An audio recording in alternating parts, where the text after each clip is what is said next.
How do I set good boundaries? Today, let's talk about 3 foundational steps towards getting there.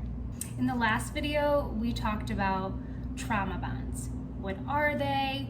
Who's at risk for them? And ways to overcome it. Today, I want to dive deep into what I believe 3 foundations that you are going to need to be able to set boundaries once and for all, especially if you have battled with people pleasing. Hi, I'm Kristen Constantino. I'm a transformational mental and nutrition wellness coach, and I specialize in toxic relationship repair. I want you to ask yourself these questions. Do I describe myself as a people pleaser, or maybe the caretaker of the family, or caretaker of the group, or caretaker in the relationship? I get it wholeheartedly. This is something that I battled with all my life, which is rooted from my childhood. It's something that I had to heal from in therapy, coaching, and a ton of personal development. And I'm continuously growing and healing as we speak.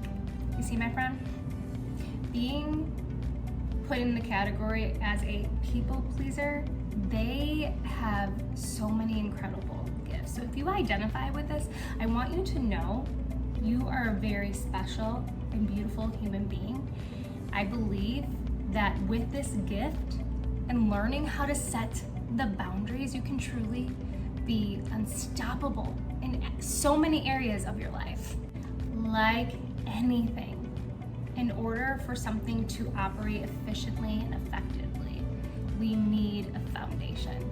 So I want to talk to you about the foundation and getting to the root on why you have this quality and learning how to reprogram it in order to reach your full potential. Here are the 3 foundational steps towards having more harmonious relationships, because you're living your true authentic self.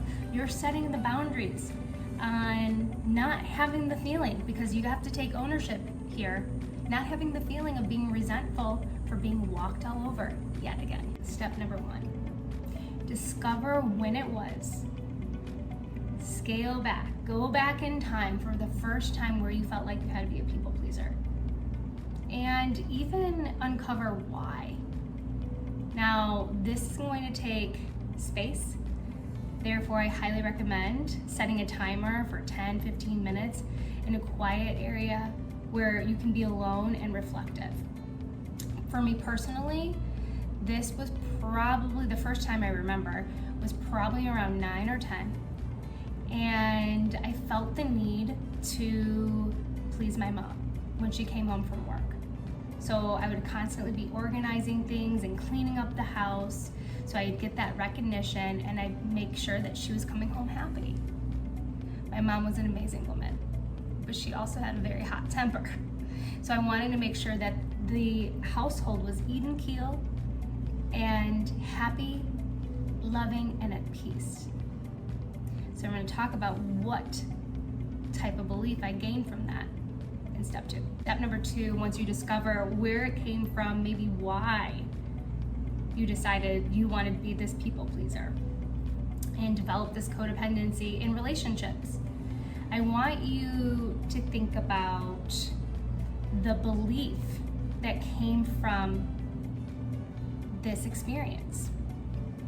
Now, if you're writing things down, I want you to write down the belief equation. It is an event plus an emotion plus an explanation equals the belief. So what do we truly have control over? The explanation, right? My belief from that experience and multiple experiences of something like that as a child was that I had the capability of controlling other people's emotions. So honestly, it kind of is rooted in a little bit of control, but yes, for the good, right? Because I wanted to keep the peace. But needless to say, is that healthy? No. So what do I have to do? I had to change the explanation that I was giving myself, which created the belief. had to say, Kristen, I'm the only person in this world that I can control, not one other person. I can't control how somebody's going to feel based on an action I'm doing. That is up to them. And I forgive, I release, I bless it, and move forward. So let's move on to that foundational step 3. Step 3, make the decision today to commit to the new explanation. Now, this is not a quick fix. I'm going to be healed after one quick session in doing this reflection and journaling or movement and feeling that energy, because most likely your default belief is going to go back to, I can control what other people think. And I'm not saying that's your story, I'm just using my story as an example. So this is going to be intentional, and this is going to be something that you're consistently doing over time, because I want you to think, how many years have you been one way? It's going to take work. It's going to take intention. It's going to take accountability.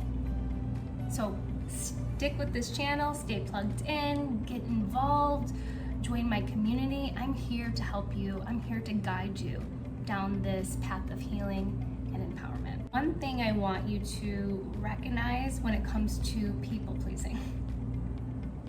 A lot of times it is due to avoiding conflict based on your experiences, right? Based on what you've experienced from this person. So when you're deciding to avoid the conflict and keep the peace by sweeping it under the rug, what is that actually doing? It's making it more explosive. Because one day, what happens? You erupt, right? And you're just letting things go without utilizing this foundation, without utilizing the practice of developing better communication skills, developing your confidence. I'm here to tell you, you can and you will if you stay the path and you get connected. You're in these types of relationships and you're avoiding conflict, you're keeping the peace, what is happening? You're losing yourself in the process. You're not operating in your true, authentic thoughts and desires, considering you're lost for words, you're lost in just even developing the skills on how to communicate with certain personality types, for instance, right? So with that being said, I want you to tune in for my next video. It is all about learning ways to regain and build your self-confidence after losing yourself from these types of relationships. With that being said, thank you for joining me here today. I'm so excited for your journey in self-awareness and building up your confidence. If you have not already, make sure you subscribe and ring the bell so you're notified when that next video is released. I love you. Cheers towards healing and empowerment.